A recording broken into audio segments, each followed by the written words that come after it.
Humans are the worst animals, Gosha remarked one night as we huddled around the wood stove. This is Ghebi, a tiny village in the Racha region of Georgia that sits at around 4,500 feet of elevation and 8 miles from the border with Russia.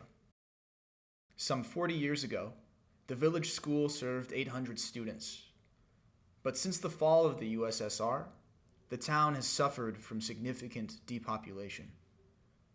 Now, roughly 300 people call Ghebi home. My friend Gabi and I came to work here for Gosha, a Polish woman in her 50s who, for the past 8 years, has been running a farm and a guide service in the mountains around Ghebi. Gosha is hardworking and dedicated to her animals, whom she considers her number one priority, more important than her guests. On top of that, she's highly demanding and has a petty tolerance for inefficiency. Her temper is short, and she tends to float around in a cloud of rage, fighting tooth and nail to conquer the myriad tasks of the moment. Knowing that any minor misstep could earn us a scathing rebuke, Gabi and I spent a lot of time on edge. That being said, there is something empowering about the feeling of meekness, and we found profound peace in the work. We got to know the personalities of the animals on an intimate level.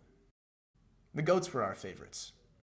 They were relatively clean, good at listening, and our daily ritual of feeding them took us into the pristine Chevshura Valley, a place where I often experienced a sense of glorious solitude.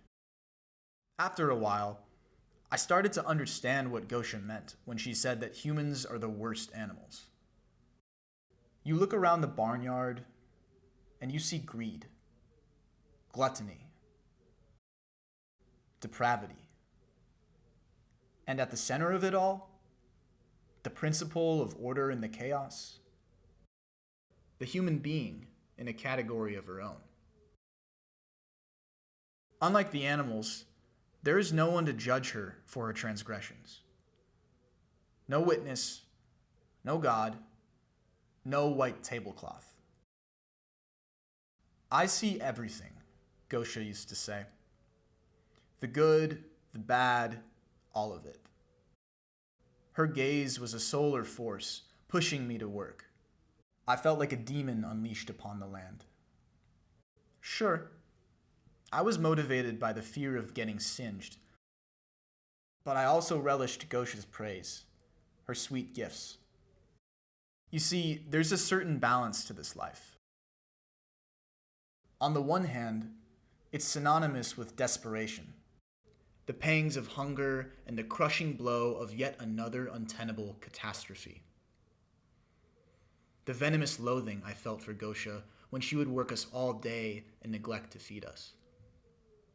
Recognizing in my reflection the very same qualities I would scrutinize in the animals. Indignant swine.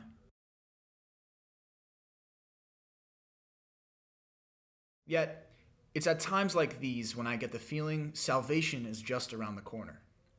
Like the huge rock by the Chevshura, where they're halfway through building a church. Is it holy yet? Sometimes, working for Gosha, I felt like I was caught in a swirling vortex. Just one speck of dust adrift in the void, at the mercy of an invisible force that was immeasurably more powerful than me.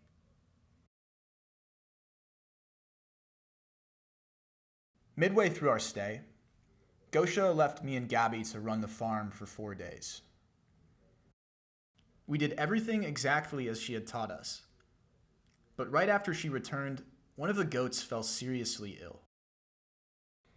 We were out on a walk when I got the call. "I thought I could trust you," she cried to me on the phone. She was convinced that we hadn't fed them enough while she was in the mountains. So as soon as we got back to the farm, she sent me to gather fresh grass. I bitterly piled it into the grimy yellow wheelbarrow, racing against the setting sun. Emotions welled up within me. Anger, empathy for Gosha, and spite. Writhing spite. I brought load after load of grass to the goat pen, where she sat in the corner nursing the sick animal. You know how long, how hard I work, no rest, day after day, no sleep. She spewed with distress palpable in her tone. I was vexed. Just minutes before, I would have given anything to prove her wrong, to exonerate myself. I was an insect. But now, I just wanted to throw down my pitchfork, embrace her, and sob. I always wondered what motivated Gosha. I hate people, she confided in us one night. I just like my animals and my mountains, and that's all.